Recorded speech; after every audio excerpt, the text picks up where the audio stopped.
On March 12th, I read in Ecclesiastes chapter 5. There were two verses that stuck out to me. The first one was verse 4.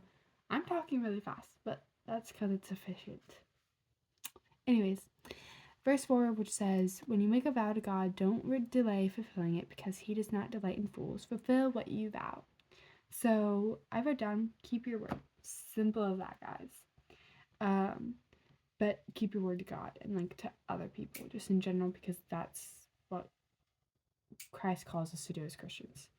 And then the next verse is verse 18, which says, "Here is what I've seen to be good. It is appropriate to eat, drink, and experience good in all the labor one does under the sun during a few days of his life God has given him, because this is his reward." So I wrote down that our numbered days are a reward because God gives us life. So March 12th was day 71.